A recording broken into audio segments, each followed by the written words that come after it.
Ang kwento ay nagsisimula kay Ruby, isang masigla at kaibig-ibig na aso.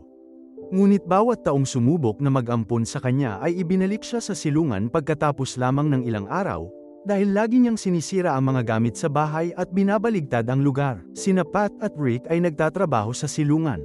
Mahal ni Pat si Ruby, ngunit patuloy na naghahanap si Rick ng paraan para mapaalis siya. Kasabay nito, isang napaka-stressful na araw para kay Officer Daniel. Gusto niyang mag-apply para sumali sa K9 unit. Umaasa siya na sa pagkakataong ito ay hindi na siya tatanggihan tulad ng mga nakaraang taon. Bago makilala ang kanyang hepe, tinawag siya sa isang crime scene kung saan naghahanap ng droga ang isang K9 team sa isang lawa. Doon, nakilala niya si Seamus, at pinag-usapan nila ang hindi kapani-paniwalang pang-amoy ng mga aso. Nalaman ni Daniel na maraming alam si Seamus tungkol sa mga aso at mabilis na naging magkaibigan ang dalawa. Pagkatapos noon, pinuntahan ni Daniel ang kanyang hepe, si Matthew. Sobrang kinakabahan siya, nanginginig ang kanyang boses, at nanginginig ang kanyang mga binti. Nang makita ito, sinabi ni Matt sa kanya na tanging ang mga kayang manatiling kalmado at nakapokus lamang ang maaaring makapasok sa K9 unit at tinanggihan ang aplikasyon ni Daniel. Iginiit ni Daniel, ngunit ipinaliwanag ni Matt na kahit payagan niya ito. Walang budget ang departamento para bumili ng $10,000 na aso. Umalis si Daniel sa istasyon, na dismayado. Sa sandaling yun, tumawag ang kanyang asawang si Mel para sabihing buntis siya. Tuwang-tuwa si Daniel, ngunit nag-aalala rin tungkol sa mga gastusin, dahil plano niyang bumili mismo ng K9 dog. At ngayon na may paparating na pangalawang anak, imposibleng mangyari yun. Magkasamang nakaupo sina Daniel at Seamus habang pinapanood ang pagsasanay ng ibang mga aso. Sinabi ni Seamus sa kanya na ang mga K9 dog ay hindi kinakailangang maging German Shepherd, at maaaring maging kwalipikado ang anumang lahi. Nagmadali si Daniel papunta sa shelter sa pag-asang makahanap ng German Shepherd. Ngunit ipinaliwanag ni Pat na bihira ang mga ganitong lahi sa mga shelter, at maaaring abutin ito ng ilang buwan. Ipinakita niya sa kanya ang iba pang mga aso, at agad na naakit si Daniel kay Ruby. Doon mismo, nagpasya siyang ampunin siya. Tuwang-tuwa si Pat na mabilis na nakahanap ng ibang may-ari si Ruby, at hindi niya mapigilan ang kanyang mga luha habang paalis si Ruby. Iniuwi ni Daniel si Ruby. Nagulat si Mel at ang kanilang anak nang makita siya. Nakawala siya sa mga kamay ni Daniel, tumakbo papasok sa bahay, at bago pa man siya mahuli ni Daniel, tumain na ito sa carpet. Nang gabing yun, nang maghanda sila ng espesyal na kama para sa kanya, tumalon siya sa kanilang kama at pinunit ang lahat ng papeles ni Mel. Mahilig si Mel sa mga aso, ngunit si Ruby ay talagang hindi mapigilan. Sinabihan niya si Daniel na dapat matulog si Ruby sa labas. Walang ibang magawa si Daniel kundi ang matulog kasama si Ruby mismo. Kinabukasan, nagising sila at nalaman nilang sira na ang hardin, dahil hinukay na si Ruby sa mga flower bed at sinira ang lahat. Binigyan ni Mel si Daniel ng ilang araw para sanayin siya. Kung hindi ay kailangan ng umalis ni Ruby. Dinala siya ni Daniel sa isang animal training center. Ngunit sinira rin ni Ruby ang lugar, at walang tagapagsanay ang pumayag na makipagtulungan sa kanya.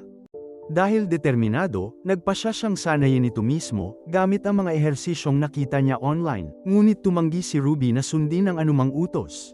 Na muling nag-iwan kay Daniel na pinanghihinaan ng loob. Kinabukasan, pumunta siya sa silungan. Inakala ni Pat na ibabalik niya si Ruby, ngunit ipinaliwanag ni Daniel na naroon lamang siya para bumili ng mga pangmeryenda. Nakahinga ng maluwag, sinabi ni Pat sa kanya na mahilig si Ruby sa mga hotdog. At gagawin niya ang lahat para sa kanila. Umuwi si Daniel at sa kanyang pagkagulat, gumana ang mga hotdog. Nagawa niyang sanayin si Ruby na natutunan ang lahat ng kailangan niyang malaman. Kinabukasan, sumali sina Daniel at Ruby sa 3 iba pang mga koponan upang kumuha ng mga pagsusulit ni Matt. Nang pagkakataon na ni Ruby, isinagawa niya ang lahat ng mga utos ni Daniel nang walang kamali-mali. Sumunod ay ang obstacle course na madali niyang hinarap. Ngunit ang pinakamahirap na hamon ang susunod. Kinailangan ni Ruby na manatiling hindi gumagalaw sa loob ng 5 minuto. Habang si Daniel ay nakatayo ilang metro ang layo. Napakahirap para kay Ruby, at si Daniel ay labis na na-stress. Lumipas ang 4 na minuto, ngunit sa huling minuto, nagsimulang tumahol si Ruby at nahihirapang manatili sa kanyang kinatatayuan. Pumikit si Daniel at nag-aalala hanggang sa wakas. Natapos na ang 5 minuto, at nakapasa sila sa pagsusulit. Sa susunod na yugto, binigyan ni Matt ang bawat handler ng hotdog. Nabigla si Daniel dahil kumalas si Ruby sa tali at sumigaw. Sinamantala ni Matt ang pagkakataon at sinabihan ng iba na hayaan ang kanilang mga aso na habulin si Ruby, dahil perpekto itong target para sa pagsasanay. Sa kalaunan ay natagpuan siya ni Daniel sa kakahuyan. Ngunit may hawak na patpat si Ruby na may nakakabit na bahay pukyutan. Umatake ang mga bubuyog at inutusan ni Matt ang lahat na umatras. Pagkatapos ng insidente, idineklara ni Matt na hindi karapat-dapat si Ruby para sa trabaho. At tinanggal si Daniel sa programang K9. Nawala ng mga pagpipilian, naramdaman ni Daniel na handa nang sumuko sa kanyang pinakamalaking pangarap. Ngunit naniniwala pa rin si Mel na kaya niyang sanayin si Ruby, ngunit hindi sa pamamagitan ng mga karaniwang pamamaraan. Nagpasya silang ihanda si Ruby para sa huling pagsusulit ng mag-isa.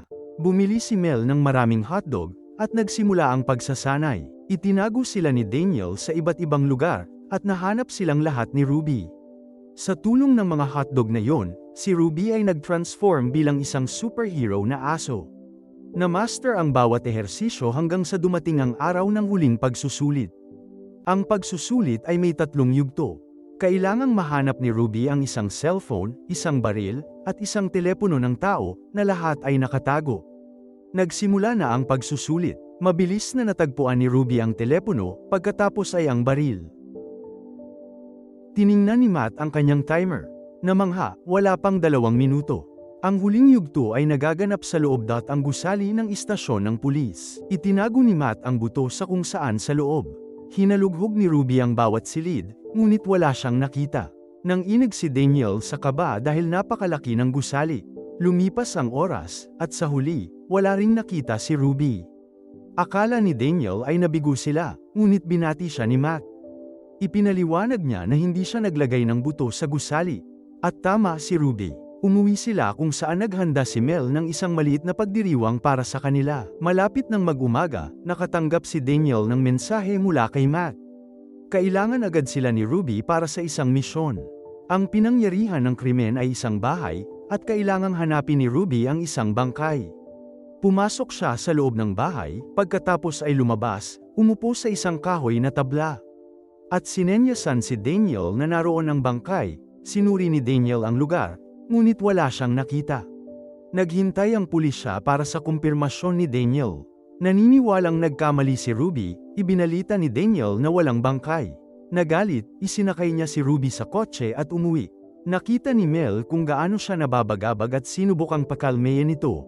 Ngunit sigurado si Daniel na huli na ang lahat, at tiyak na tatanggalin siya ng kanyang amo bukas. Nang gabing yon, habang walang pumapansin, tumalon si Ruby sa bakod ng bakuran at tumakbo palayo. Kinaumagahan, ibinuhos ni Daniel ang pagkain ni Ruby sa kanyang mangkok. Ngunit kahit gaano pa siya kabilis tumawag, hindi ito dumarating. Nang mapagtanto niyang wala ito sa bahay, nagmadali siyang lumabas at nagmaneho sa kalye upang hanapin siya. Sa sandaling yun, tumawag si Matt upang sabihin na, sa tulong ng isang kapitbahay, natagpuan nila ang bangkay kung saan eksaktong itinuro ni Ruby. Nakalibing ito sa ilalim ng lupa at natatakpan ng semento. Napagtanto ni Daniel na tama si Ruby noon pa man.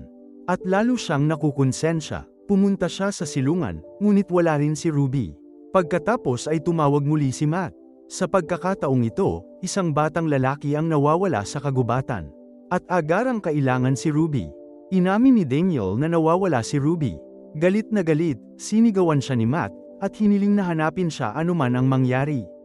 Patuloy na naghahanap si Daniel, ngunit wala siyang nakitang bakas.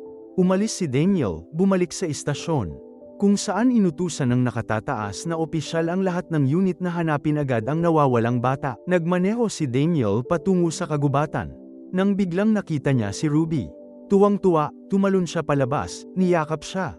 At tumalon si Ruby sa kotse, sama-sama silang tumakbo papunta sa kagubatan. 3 iba pang aso ang sumubok na at nabigo. Si Ruby ang kanilang huling pag-asa. Napakabilis ng kanyang kilos kaya nahihirapan si Daniel na makahabol. Sa wakas, natuklasan ni Ruby ang bata sa ilalim ng bangin. Ibinalita ni Daniel kay Matt ang kanilang natuklasan sa radyo. Ngunit nang subukang ibigay ang kanilang lokasyon, naputol ang signal. Bumaba si Daniel sa bangin. Buhay pa ang bata, ngunit nangangailangan ng agarang medikal na atensyon. Paulit-ulit na tinawagan ni Daniel ang kanilang posisyon sa pamamagitan ng radyo, ngunit walang sumasagot. Tumakbo si Ruby papunta sa tuktok ng bangin at tumahol ng buong lakas. Narinig siya ni Matt at pinangunahan ng pangkat papasok sa kagubatan. Sinusundan ang boses ni Ruby. Patuloy siyang tumatahol ng walang pagod hanggang sa wakas ay makarating sila sa lugar. Matagumpay na natapos ang misyon, at binati ni Matt si Daniel. Lumapit ang ina ng bata upang pasalamatan ito. Ngunit napagtanto ni Daniel na ito ay walang iba kundi si Pat. Tuwang-tuwa, niyakap niya si Ruby, ang asong nagligtas sa kanyang anak. Pagkatapos ay inamin niya na plinano ng tagapamahala ng silungan na patayin si Ruby noong araw. Matapos siyang ampunin ni Daniel. Sa totoo lang, iniligtas din ni Daniel ang buhay ni Ruby. Dumating si Mel sa pinangyarihan, at sinabi ni Daniel sa kanya na hindi pa siya naging ganito kasaya sa buong buhay niya. Salamat sa panunood. Kung nagustuhan mo ang video, alam mo na ang gagawin.